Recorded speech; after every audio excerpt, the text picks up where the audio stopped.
Hey everyone, welcome back to Electoral Dysfunction, the show where comedians and experts debate the news of the week from the safety of their quarantine. We're coming to you on Zoom. Zoom! If you're a racist looking to ruin someone's lecture, use Zoom. Also, go to hell. I'm Tom Brennan, and we got a great panel today. Some of my favorite guests are here, so I'm not going to waste any time. Let's get to it. Ned Thorne, star wet me to the guest. Joining us now is Electoral Dysfunction's new blogger at Large, Victor Nolastname from Brookline, Massachusetts. Victor, how are you? What's the situation in Brookline right now? Oh, I'm doing all right. Everybody here is anxious. I think the word is anxious, and eager to get this over with. That's the attitude worldwide.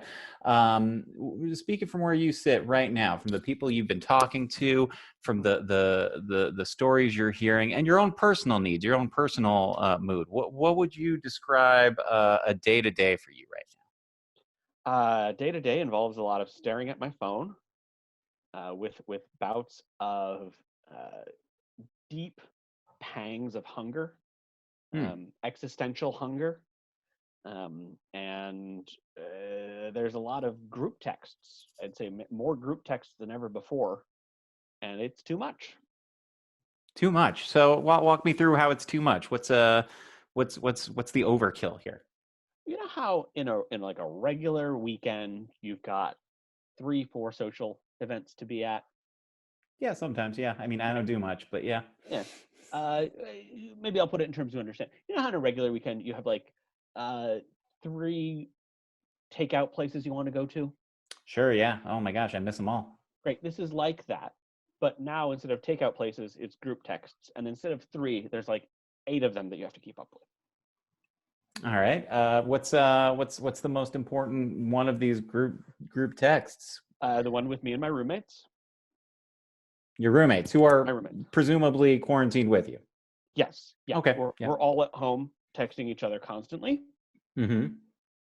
We're all sharing far too many memes, far too many prosaic questions about each other's hydration habits, what's in the fridge, who's being too loud on their calls, and just generally being on top of each other's shit constantly. I'm just curious. Why text your roommates if you could presumably walk down the hall, knock on the door? If nothing else, your data usage must be through the roof.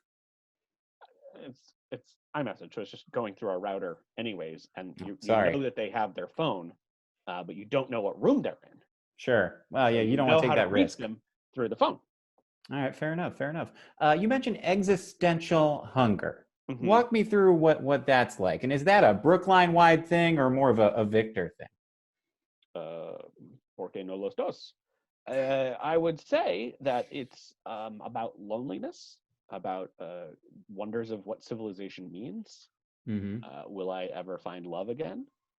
Oh. Why am I quarantined with my roommates who I met off a Craigslist ad 6 years ago when I could be quarantined with somebody else? Really? Is there a specific somebody else? No, not yet. All But maybe right. there will be. Yeah. And you got to leave yourself open for that. But right now, I'm quarantined Sure. with these guys, and they're not meeting my needs. Right. Well, I'd imagine not. Victor, this might be a too far of a question, but I feel I need to ask it. When's the last time you had sex?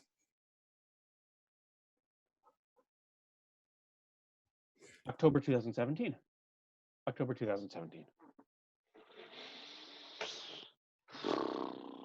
Oh, I got that's a long time. And who was she?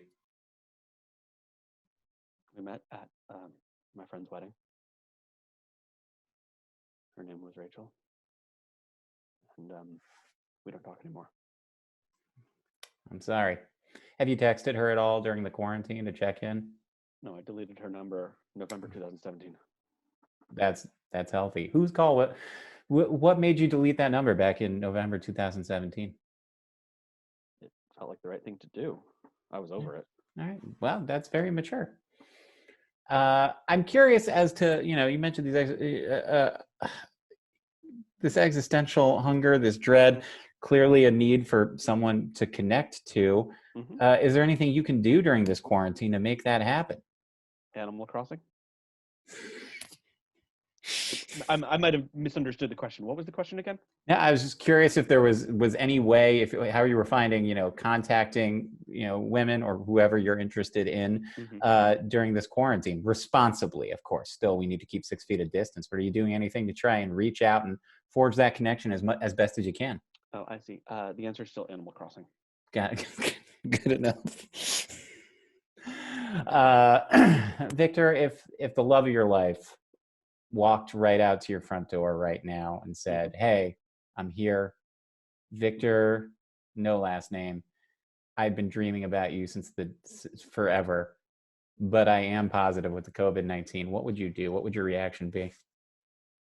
I'd say come back in 2 weeks. I can wait. I've been waiting. I'll wait a little more. Victor, it's really good to talk to you. It's good to be in touch. Likewise. Anything else happening out? Yikes! Anything else happening in Brookline that you want us to you want to talk about? Anything important? Too many people on bicycles right now. They keep they keep it 6 feet apart. Some yes, some no. I think. I believe that some of them are not of the same household, and they're biking along. But we might need to widen the bike lanes. Widen the bike lanes. I got widening the bike lanes, I think.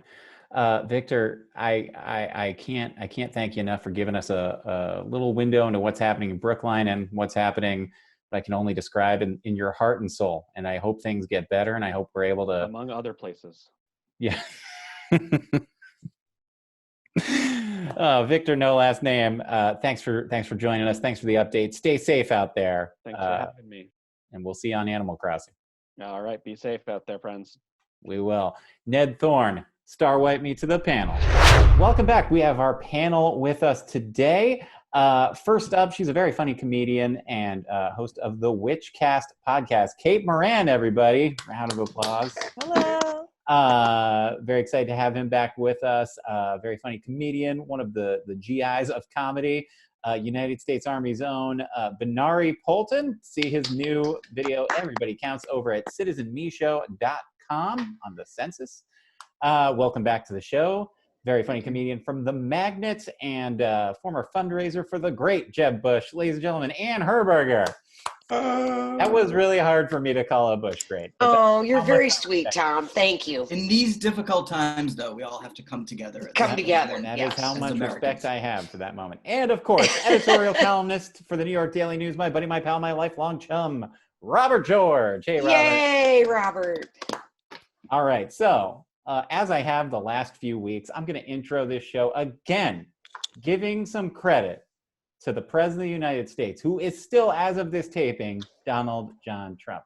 And the credit is this. I think it was on Wednesday that he had a press conference where the tone changed, right? He changed his tone. It was either Tuesday or Wednesday, really showed a more sober, serious tone. And the credit I want to give him is this. He did not make any of us wait long before he changed it right back. Within 24 hours of being serious and somber, he had another on Thursday off the rails press conference where he talked about how he was #1 on Facebook, which isn't true, but we'll get back. That was the least of his lies. Sent a letter. That's the one you led with? That's the lie you led with. Sent a letter to Chuck Schumer where he all but called him just like a fucking wimp to his face. And then rounded off the week by saying that CDC suggests people wear masks, but he's not gonna. And then late last night, fired the watchdog for the national, was it the Inspector General? Inspector General. The inspector. Go ahead, Robert. Fact check me. He was the not fact checking, just clarifying. He was the intelligent. He was the Inspector General for the Intelligence Committee. The Intelligence Community, and that he was the gentleman who assessed the whistleblower complaint in the Ukraine matter, which of course ended up being resulting in the impeachment of the President of the United States, which was like 5 or 6 years ago at this point. Yeah. And so this is a gentleman who is he's a Trump appointee. Michael Atkinson is his name, correct? Michael Atkinson. Yes, he does serve at the pleasure of the president, but given how this president, pre-pandemic and now post-pandemic, has been sort of settling old scores, firing people and undermining them. Anybody who he thinks somehow crossed him or was not loyal enough.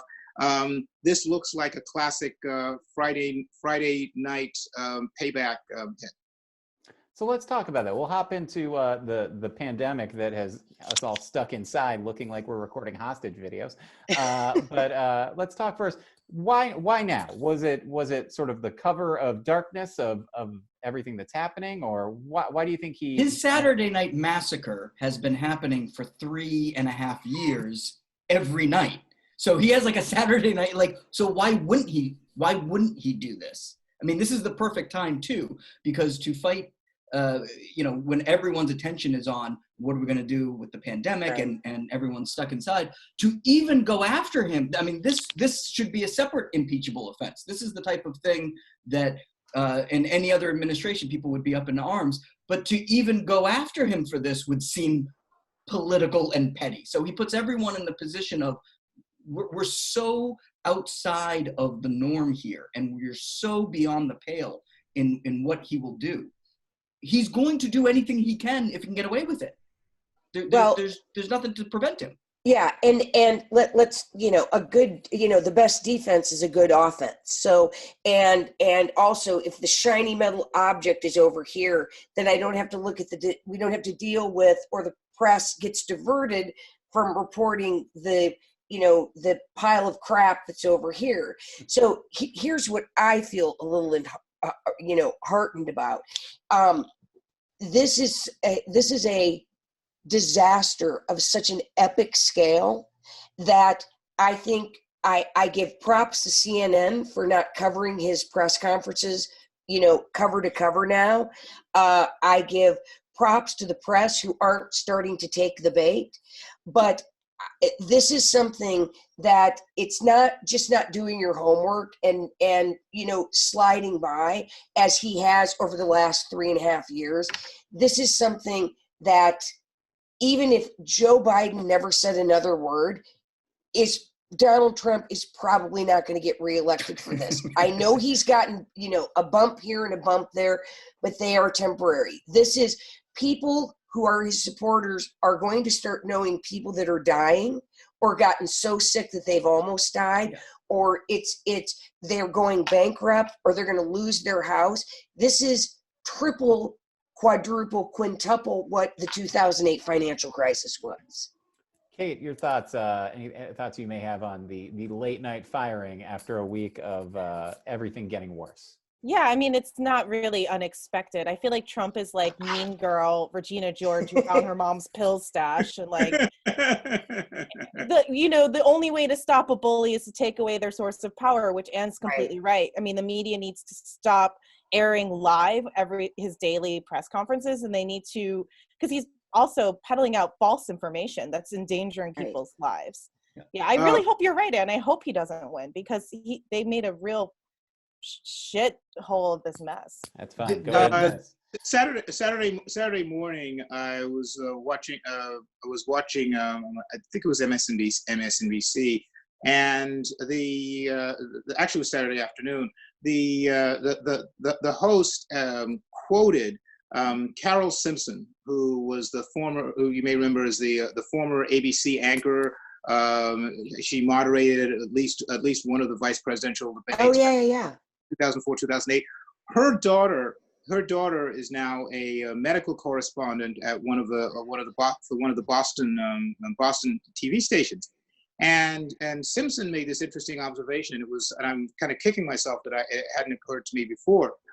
The coronavirus task force meetings, when they first started, were like around 3:30 in the afternoon. Right. And that was when we were getting like the most clear information. Pence was running them, and then he would hand it over to Dr. Birx and Fauci and maybe somebody from FEMA.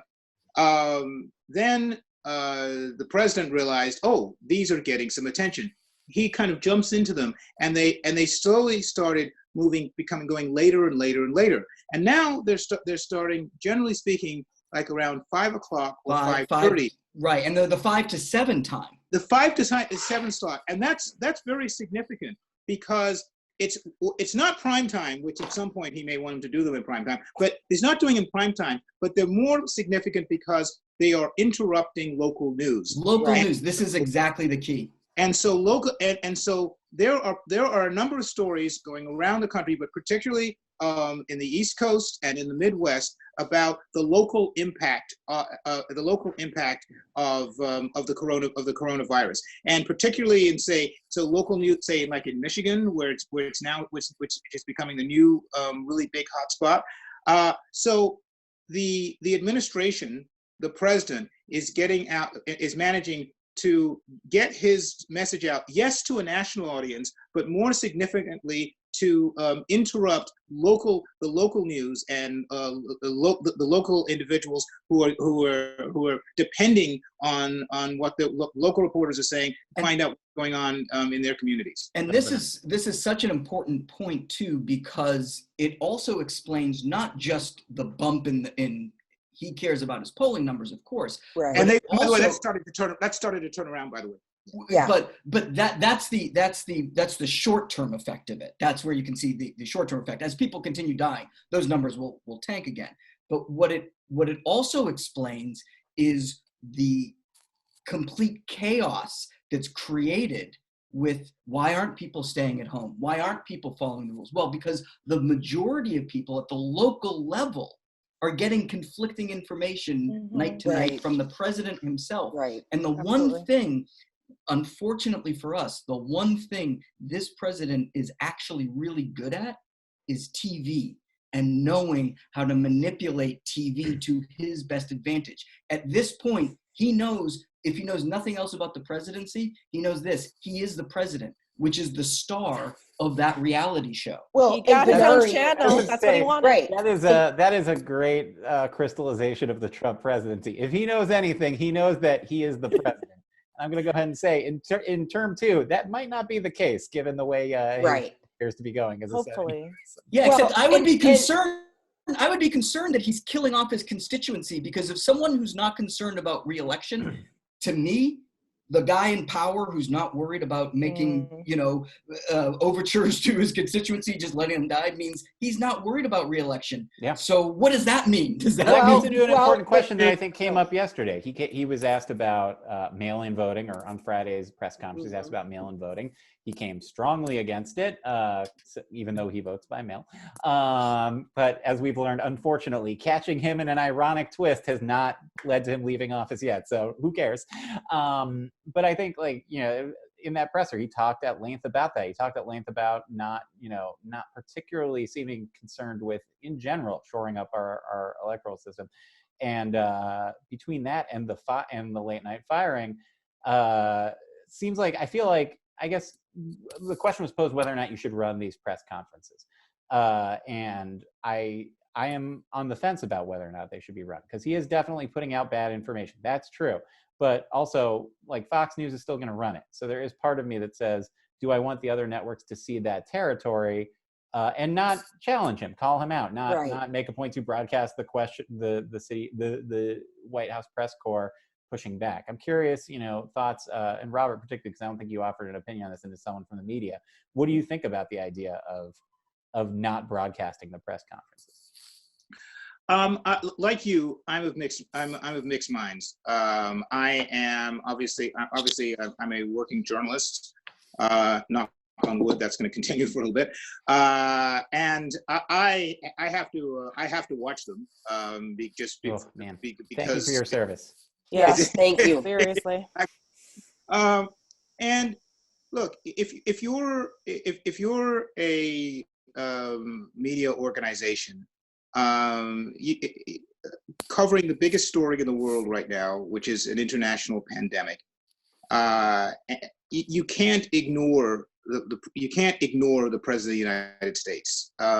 As much as a train wreck that he may be presiding over, as much as the fact that he may be a congenital liar, you need to cover that briefing in some kind of context.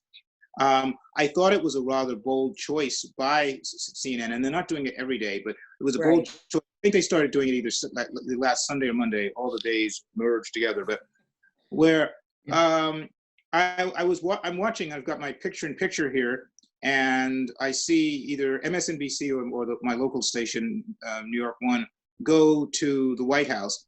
And at the time, Wolf Blitzer was talking with a couple of talking heads, and I figured, okay, they're just running a little bit late and they're going to switch over.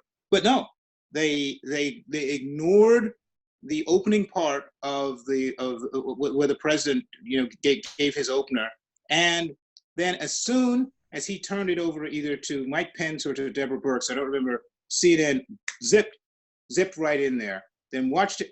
Then they stayed with that. And then when it looked like Trump was kind of taking over, they pulled back and started giving some instant analysis. And they've done that off and on for the rest of the week. And I think that's an interesting approach. Now remember, I think it was either Monday or Tuesday where the White House did just an outright bait and switch. They announced that it was in your regularly scheduled coronavirus task force.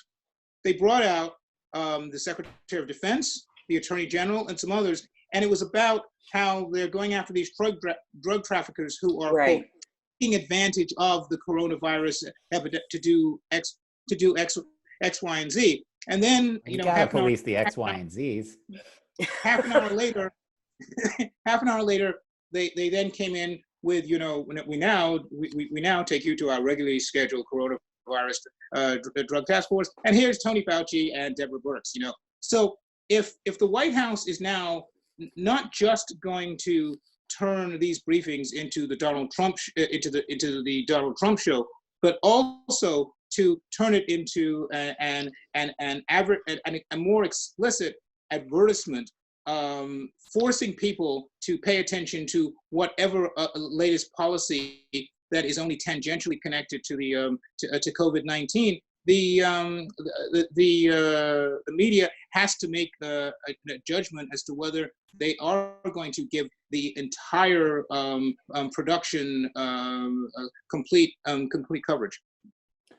So let's talk a little bit about the production itself this week, where we had a couple things. First of all, it was the Wednesday press conference where the president, I believe, released a new tone, where he was very serious and presidential, and said that best case scenario, only 200,000 Americans would die, and if that happened, he'd be doing a good job, which I think was an underreported part of that. It could have been could have been 2 million. He's actually saved 1.8 million people. Of course, it might actually be 2 million people if we continue down this path. But let's talk. And then yesterday's presser, I think we've talked, or Thursday's presser rather, I think we talked a little bit about this. Big conversation with the new person in charge of handling COVID-19. Don't worry, guys. Jared Kushner's on the case. And Jared is. He went to Jared. He went to Jared. Very nice. And he basically, among other things, Jared Kushner was quick to remind us that the federal stockpile of ventilators and supplies belongs to them. Right. It's mine. It's my precious stockpile. The states should have prepared better, and that they shouldn't expect the federal government. Now, I've never worked for the federal government, but it seems to me that the federal government does represent, I believe, 50 individual states. Is that right? And some territories. And territories. Yeah. Right. So what's the Jared, they should have, their hours, you should have better prepared. What's the thinking there? Can I jump in on this? And he also said that they were not aware of some of the problems getting ventilators and things like that till a couple of buddies of his had called him from New York and let him know that there were problems. So that's a problem, number one. Well, thank you to Chet and his other buddy. Yeah, and thank you to, the donor who gave Trump victory $17 million. So, we were talking a little bit about this before we started recording. this is a social contact. What the federal government does is a social contract with the American people. And the fact that they can't even honor the easiest parts of this, to come to the podium and give real information, to be truthful about what's happening, to, to help the states. The governor shouldn't have to call and beg to get ventilators, masks. He should have enacted the Defense Protection Act a month ago. But again, to have Jared Kushner be the spokesperson that's like having me be up there and say, I've got some info for you. It's trust you more than him. I trust wish you you were way up more there, than. You're all very kind. We'd all feel a lot better. But Oh, it's please. also No one sees Jared and says, "Oh, thank God." Yeah, Yeah. exactly. And He's not the even his last kids. face you see before you die is Yeah. Jared Kushner. right. Maybe they say, "Oh God," in a different tone. Right. And what I think about too is the blatant nepotism that's going on. The fact that Nancy Pelosi had to put into the COVID relief bill specifically that no Trump Properties family or extended circle could benefit from it. It's And just, we're living in a new dynamic. They've already figured out A, how to get around that, and B, in his signing statement on the bill, he basically said, well, this oversight language is in here. We don't really recognize it, and we're basically going to ignore it. Also, the loop. I assume he put in a loophole for anytime he just says Eric and Donald are not his sons. He can just. There's no Or loophole. get away See, with it. this gets to. What if you Ann's- don't love your family? Then can they have a loophole? Well, if you don't love your family, you put the guy who's married to the daughter that you want to bang in front of the cameras to take Yikes. the fall for the whole Right. fucking virus. Because who's getting out of there first? Oh, it wasn't my failed response to coronavirus. Jared was in charge Boy, of he that. keeps setting him up pretty good. Yeah. Kate, But- you had some thoughts before we started, just on Jared's performance yesterday. I don't know if you want to share. Oh no! Well, it's just I was just saying it sounds like a child. I mean, the thing that I think it goes back to what we were talking about before too is that this isn't new though. I think that Trump and his administration and his family have been acting like this since day one. We've known this. So how can the media and how can we as a public circumvent that? He's like that troubled child in the classroom who is constantly throwing fits, and the one day he sits quietly for 30 seconds, everyone's like, oh, is he a president now? Right. We need to finally getting through to him. Oh, the need to Ritalin take kicked away his in. power. Yeah. Benari being a sports fan will understand this. Will understand this reference, and that's more of a dig, by the way, to Tom Brennan, who's not Yeah, I really was a going to sports say, fan. pretty sexist to assume. I didn't want it to sound Get it. sexist. But definitely accurate to assume I won't get it. I'll give you that. Well, about 13, 14 years ago, the then head coach of the Arizona Cardinals, Dennis Green, was talking about how he basically blew the game. They were leading the Chicago Bears, and they ended up blowing the game in the last few minutes. And he said, They are who we thought they were. We knew it. We had them, and we let them off the hook. Right. This group that's been in the White House, it's the same group that was there from day one, the same core group that's been there from day one. The reason we're in an awful situation right now is the handful of adults that were actually around there. I mean, we can quibble about certain individuals here and there, but you did have a few people that had institutional knowledge of how government works and how a political / professional operation is supposed to look. And Trump felt shackled by them, who would dare tell him, saying, no, Mr. President, you can't do this. So he pushed all of them out. And this is, to use another phrase that we're going to talk about a little bit later, this is why we're in the shit show that we're in now. But this is also, something that really points to the real problem here, and it keeps coming back to the guy who is in charge. This isn't a failure of the system, except for the system does not have anything in place to defend us if the president isn't doing something that's in the best interest of the country. It is assumed that what's good for the president is also good for the country, or what's good for the country is good for the president. And we don't have a president now who operates that way. And there is too much deference now given to this person who holds an office. We're giving deference to a person who does not deserve the benefit of the doubt that the office deserves. The office of the presidency can get the benefit of the doubt, but the man who holds this office does not. And we know that it's not a failure of the system, because he came out and said, look, we're not going to give, the federal government's not going to support the states have to go do it themselves. The states did go and purchase the masks themselves. Right. And then he sent the federal government to seize those masks for the federal government, for him personally. Or Benari, and then give it to states. Go ahead. I want to hear what you're saying. Or he blocked the sales, said to the companies, no, you will not sell directly to the states. You will sell to the federal government.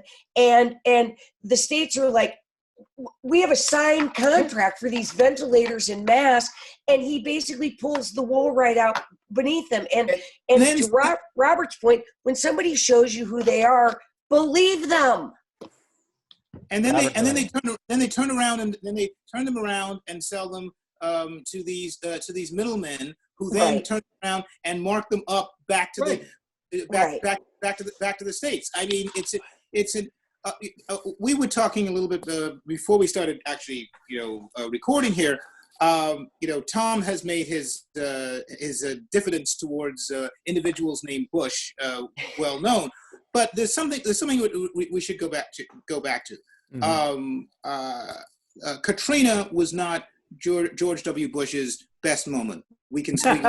Oh man, right. You sure you want to go out on a limb with that, Robert? Yeah. However, at the lowest point, there were professionals around him who explained to him what he did know and what he didn't know. And they turned around and got somebody in there who knew what to do. They got Lieutenant General Russell Honore came in, turned the situation around. So yeah, I mean, you had a mess at the very beginning, but Honore came in. Honore was on MSNBC 2 weeks ago. Maybe at this point, maybe 3 weeks ago, and I think it was Thursday Day. He was on there, and he said the White House should step back, bring in somebody from the U.S. Army Department of Logistics, a point person who is somebody who can give the orders that you need to get equipment and so forth, oversee the production of that, and then oversee the distribution of that. They finally brought in a logistics guy who he was at the press conference on either Wednesday or Thursday, and he gave it an element of professionalism. But even he was saying things like, "Oh well, we get this stuff and then we sell it on to the private sector." And I said, "No, that's not what you do. That's not what you do in the middle of a." The DoD and the Pentagon are waiting for information from FEMA and HHS, who are running things, and they're not getting the information that they need. So they're being handicapped at the top,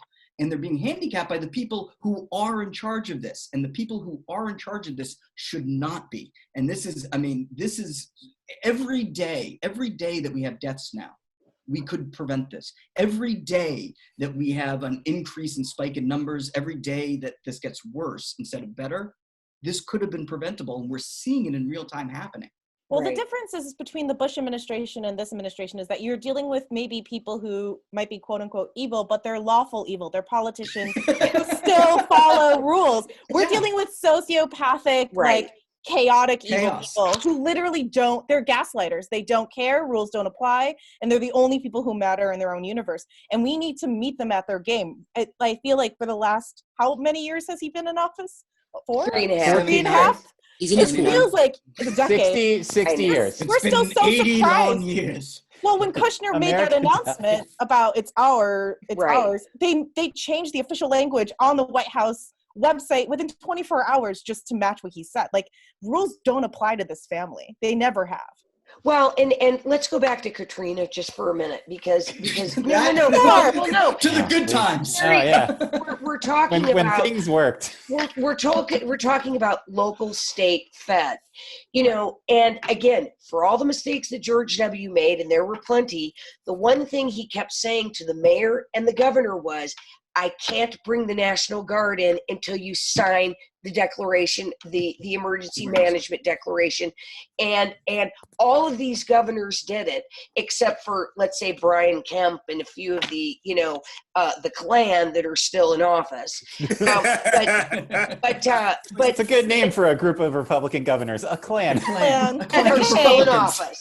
But once the emergency orders are signed, then the states can accept the federal funding. And that's the other thing. They've all done what the president has asked or the administration has asked, and they're still waiting for the money to come. Right. Sorry, I didn't mean to get quite all right. And I think out. that helps us pivot a little bit directly. I want to talk for a few minutes about one state in particular that sounds like is on its way to really getting hit hard here, which is Florida. It's already pretty rough down there. Governor, what's the governor's name? DeSantis. Ron DeSantis. Yeah, the one who wasn't a racist, but the racist thought he was racist. R.I.P. Career of Andrew Gillum. What a choice Florida had in 2018. Right. Hey, look, we only knew at the time that one of them was not great. But although both being from Florida, I mean, probably should have known better. No offense, Ann, but easy. I mean, look, we'll talk about New York. Look, Florida's going to Florida. I'm Yeah, sorry, They're going to find a way. Florida, Right. yeah. And did you work for Adam Putnam, who was like the sane guy down there? Adam, did you work for Adam Putnam? I helped a little bit, but didn't work for him directly. He was the one who lost. He lost the primary to DeSantis when Trump came in at the last minute and endorsed DeSantis. So by all accounts, the situation there is dire and gonna get worse. We only just had a close of the beaches this week, I believe. Yes. Then After spring break was over. And I think that's the thing that's been overlooked here. And we had a similar situation with Brian Kemp in Georgia, stunned to find out that you could get it from someone who was asymptomatic, or was it, which has already been on the CDC's website for a while. That is the thing that I think is this was such a, and I think goes back to what we were talking about, the dangers of what the president's saying. This was presented as a blue state problem until this week. Right. And now we're seeing like a lot of these blue states, which, not meant as a knock on any governing power, but certainly have the infrastructure to not handle this, but handle big stuff and are getting more help by the day. So the resource is already there. This is already continuing to spread, and it's spreading to states that have even fewer resources than some of these blue states.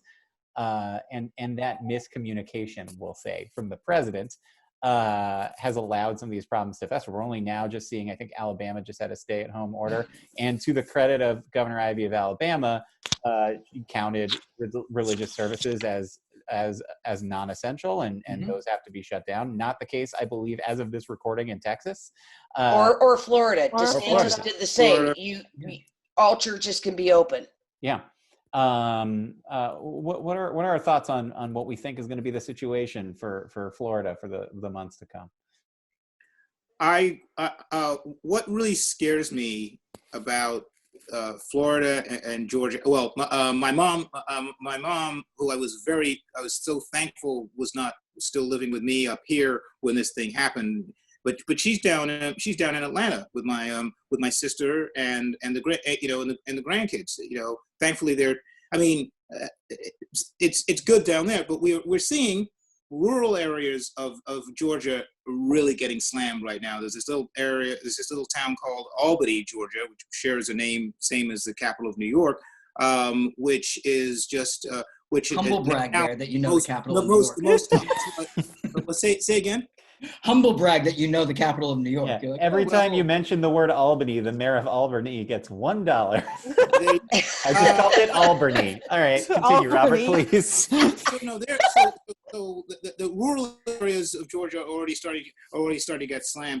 What's concerning me, particularly in terms of marrying both the health crisis that we're facing with the looming economic crisis is because of this president's hold on the red part of this country.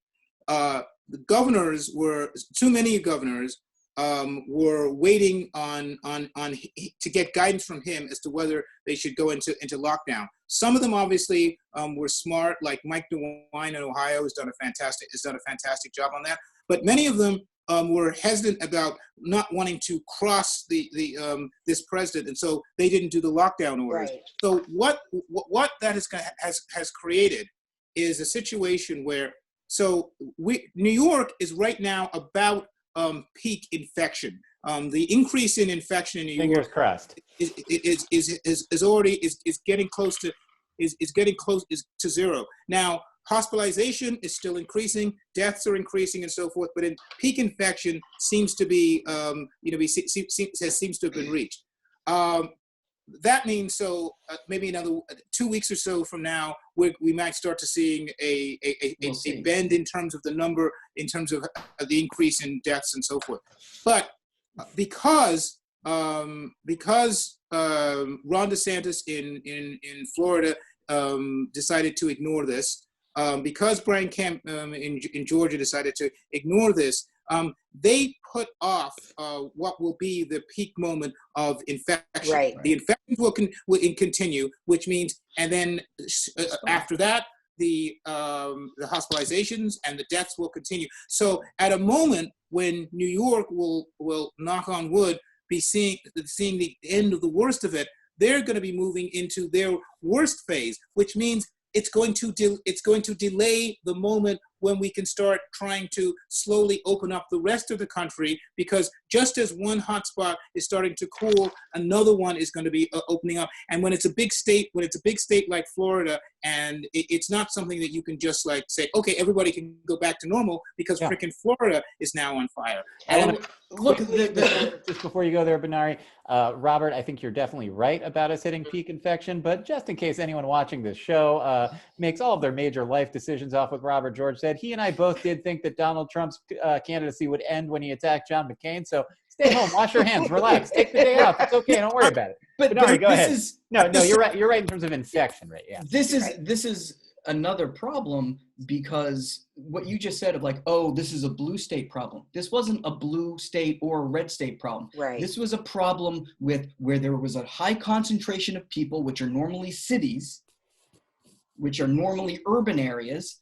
That's where the infections peaked early. And then as it spread and as those people traveled around, it made its way to the urban areas. But because we have the president that we do, he treated it like we don't have to worry about that if you're a red stater, because that's only a problem with these coastal elites or these blue staters. And this is like, I mean, if he was doing it on purpose, you'd be like, this is an evil genius.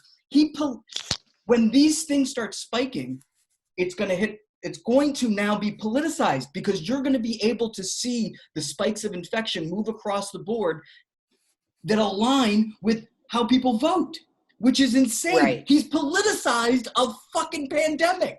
Benari, what's the under on you make that even worse before Trump leaves? The thing is, as you said evil genius, but the problem is, because of the way he's done this, the peak of this is going to hit his supporters, the red states, later than it is going to be the blue one. So the closer to the election is when it's going to be closer to the election when Florida is going to be getting hit. Unless he's extending the pandemic so that we have a national emergency at the time when people would be normally voting, but now can't. And he's not going to allow people to vote by mail. And he's not going to allow the institutions to react to these things. He's just going to keep extending the chaos so that he can control it. From day to day, the only thing he's doing is ensuring that this crisis goes on as long as possible. Well, it's given him the best role of his lifetime. Why would he make it stop? Right. Well, can we talk about another point about Florida? Florida has the highest death rate, the highest birth rate. It's one of the largest transitional states, if you will, because of people who make a decision to go down there and move, where the average age is 62, I believe. It's a great place to die. It's a great place to die. So God's waiting room, isn't that the nickname of it? Right? It is. But we love you, Florida. Stay strong. Yeah, stay strong, Sunshine State. But this is something that talking about the blue-red. Number one, this started in New Rochelle, Westchester County, one of the most red states in reddest parts of New York. So I don't know how Trump figured that out. But I think we are going to start to see, as Governor Cuomo calls the apex of this, start speeding up in Florida because of a high senior population. The people that are sick go there to get better with respiratory illnesses. Several anecdotal things from friends down there. There was who are out of work in the film industry, waiting times of 12 to 14 hours straight to get in touch with anybody from the unemployment office. Even Republican legislators now are calling for the head of the Employment Bureau, and I think Business and Professional Regulation, his head right now, because again, people can't get through, and we're going to see what was it that I saw Ali Velshi say, 40% unemployment when all this is over. Well, this is an interesting.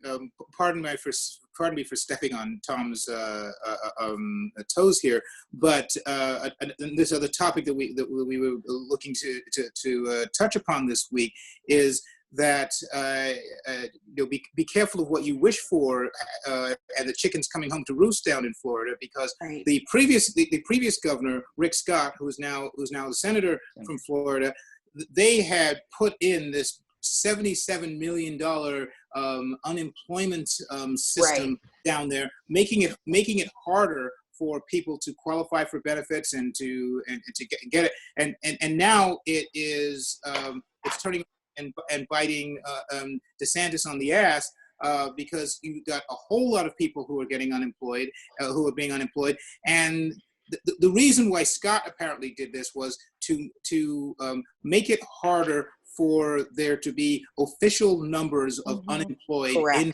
Florida. Right. So it looked like he was overseeing a very low unemployment rate, and now robust economy. Yeah, robust economy. And now Republicans are screaming at Scott for, as they say, the shit show that left them. So I won't be going to Disney World again soon. I want to get to two other. I wanted to get to two other things. We're a little short on time, so I'll just really quickly talk about one of the other things, which is I just really enjoyed Chris Cuomo talking at length about what it was like to have COVID-19 and how he saw images of his father, Mario Cuomo, in a ballerina's outfit, which is an image that I got to tell you, wash your hands, people, because you don't want to see that. No. One last thing, then we'll wrap up. And that is Captain Brett Crozier of the USS Roosevelt. He was a Navy captain whose ship had quite a large number of people infected. He was actively calling for help, has since been relieved of his position. We're going to drop in the comments right below video of his crew seeing him off, where they cheered him and chanted his name. It was a really beautiful thing. And Benari, with you here, I want to have thoughts on this, but Benari, I specifically would like to know, how do you feel about this story? How do you feel about someone he essentially was fired for trying to save the lives of servicemen? I would argue. Well, it's infuriating. And this also goes to sort of if you were being politically smart right now, you wouldn't be, one thing we can say is the military should normally be going Republican right now at a time like this, especially in a crisis, and rallying around the commander-in-chief and all of these. And it seems like this president is going out of his way. He's pardoning war criminals, and then he's firing the people in command. He has gutted the Pentagon, so there's either empty slots, or we're left with acting secretaries, or you're left with just Trump loyalists. And this story infuriates me because this captain was saving the lives of his crew, and the only reason he even had to write this letter is because there's no one left in his chain of command. The Secretary of the Navy was fired because the Secretary of the Navy didn't agree that the president should pardon a war criminal. And this way, and actually the Eddie Gallagher thing, he was trying to work it out so that the president wouldn't get involved in what in chain of command issue. And there's a whole, I mean, the whole thing is infuriating because he is. It's not just a broken faith. This is sending the wrong signal to the wrong people. He is empowering pieces of shit right now. He is empowering pieces of shit, and he is punishing people who are doing the right thing, who are doing the just and honorable thing, who are looking out for their people who are in their charge, whose job it is to protect these people. That captain saved lives. And the signal that's being sent is you do that, you stick your neck out, you're out of here. And what we're going to do is we're going to lose the good people in our military and only be left with the shitbags. He's doing the same in the office too, though. I mean, like we talked about with the Inspector of General Intelligence. It's all the same thing. Mm-hmm. Yeah, exactly right. Also, I just want to point out, though, that the send-off they had for him, no one was 6 feet apart in that. Yeah, no, they were crawling with COVID. It was a beautiful thing. Well, I was saying, like, that was the thing that was so meaningful about it to me. I was like, wow, what a beautiful send-off. And also, remember when people used to stand next to each other? No, that was the thing that really struck me. I mean, obviously, Benari, you served, and we thank you for your service on that. And it had a. I'm all right with it. I guess I thank him for it. That's special. No, it's got a special. It has a unique resonance towards you. But it was that particular scene was so remarkable to myself as a civilian because it was happening in this era where we all have to socially distance. Metaphorically speaking, the captain, jumped on a hand grenade to save his fellow servicemen and women. And the reason in the letter he said, we're supposed to be socially distancing. You can't socially distance on an aircraft carrier. I've got 100 people out of 4,000 on here who have who've tested positive.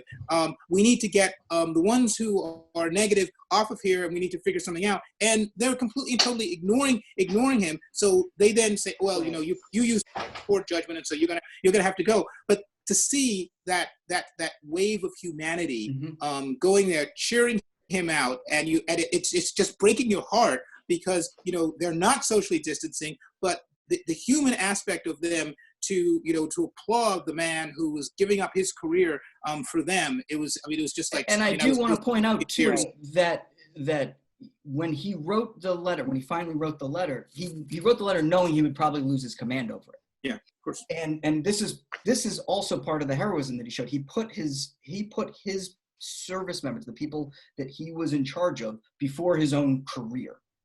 And unfortunately, if we had a Secretary of the Navy to protect him, right, a real Secretary of the Navy would look at that and said, no, even though technically he did this, I will, you are protected. But he had no one to protect him left because there is no more chain of command. And so these small acts of heroism and these small acts of humanity, in a weird way, it does give me a little bit of hope because people are still doing the right thing and people are still making the hard choices, and they are showing that basic level of decency and humanity that we need in a time like this. But it also shows the sad. That's the bright side of this. The sad side of it is, though. It shows you the existential and systematic corruption. Yeah. We want to talk about a virus, the virus of of Donald Trump that has corrupted our institutions to this point, where the acting Secretary of Navy will not stand behind somebody who is trying to stand behind his sailors, and that kind of existential systematic corruption is in all parts of this federal government that we're seeing now, and we're seeing it play out in how this pandemic is being addressed. I really appreciate that our military servicemen saw the bright, optimistic side, and our journalists saw the dark, negative, pessimistic. And I think, Benari, you made a really good point. I think there's something that I think we need to remember. This moment in time is really bringing the light. The word hero is thrown around a lot. And certainly it is, there's courage and valor in fighting for your country, and courage and valor in going out and trying to save lives and all that. But I think what we're really seeing nowadays, the true definition of heroism is someone who does something no one else should have to do. And I think that is, that's writing that letter exactly as you said. He's saying, look, I can't believe someone's going to have to get fired for this to get attention, but let it be me. I want to just leave it there for now, and we'll talk. And I want to really quickly ask, I put this question to the panel: something you're watching, reading, listening to, doing while you are cooped up inside, for our viewers and listeners to consider doing. I'll go first. First up, check out the Witchcast podcast. Go watch Everybody Counts on citizenme.com, and I'll also add citizenmeshow.com. I'm so sorry. So I'll never let that happen again. And I'll give one other actual recommendation too.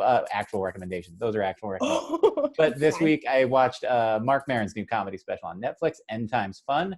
And I actually I got to see when he was on tour, and I had already seen a lot of this material, but it takes on, I'd say, some new resonance in the world we're living in now. And then on top of it, as was said on this show 2 weeks ago by James Heskey, watching a show with a live audience really gave me more energy than I thought it would. I felt connected to people. So End Times Fun on Netflix, Witchcast podcast, and Everybody Counts on citizenmeshow.com. My recommendations. Kate, go ahead. Anything?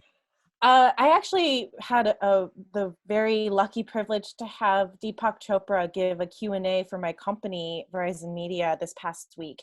And he talked a lot about the biological chaos that we're all feeling. And I think a lot of, I can't speak for everyone, but I know that for myself and the friends and family that I've talked to, it's hard to, I think, acknowledge what now, psychologists are calling grief that we're all feeling, this collective grief of mourning the loss of the life that we had planned, that the way life should be, and that change on a global scale like this is very disruptive to our systems, and that is affecting our physical and biological health. So something that I'm not super great at but trying to work on is meditation. And I want to shout out Insight Timer is a free app that you can listen to all sorts of, there's a ton of meditation apps out there, but you can listen to different playlists, and there's a sleep one that conks me out every time I have a hard time sleeping, and good sleep is one of those pillars of health that Deepak talked about. And then also his company is offering 21 free days of a meditation, like online class. So if that's something that you're interested in, I think spiritual and emotional health is really important right now. That was great. Thank you, Kate. Benari, something you're watching, listening, reading to? I am reading to my nieces and nephews on FaceTime. But I really enjoying this season of Better Call Saul. That has been just watching the craftsmanship of the people who make that show, the performances, the writing, the way it ties into Breaking Bad, which I still think is one of the greatest television shows of all time, one of the most perfect. It's just nice. It's weird. It can be such a violent and downer of a world, but it's such a pleasure to spend time in that world every week. So that I've really been enjoying that. Television wise, I've been reading a lot of Joan Didion essays and just enjoying that. And I will say, my friend Josh Cantor, who is the organist for the Boston Red Sox, because there is no baseball season right now, and I'll give a shout out to him, on Facebook every day now at 3 p.m. Eastern time. He does about half hour, 45 minutes of taking your requests for the 7th inning stretch. So you can find him on Josh Cantor on Facebook, or 7th inning stretch, where he will play the organ, and he will take your requests and play whatever you want, so we can have a little bit of a respite. That's wonderful. And Herberger, what are you watching, reading, doing? I am trying to watch anything that deals with a serial killer. I love myself a serial killer. Yeah. Yeah. And one of the things I think is a must read from the New York Times is Why We Shouldn't Put Jared Kushner in Charge, Michelle Goldberg's opinion piece in the New York Times. It lays out step by step, life experience by life experience, why this is such a scary proposition, but it's well worth reading.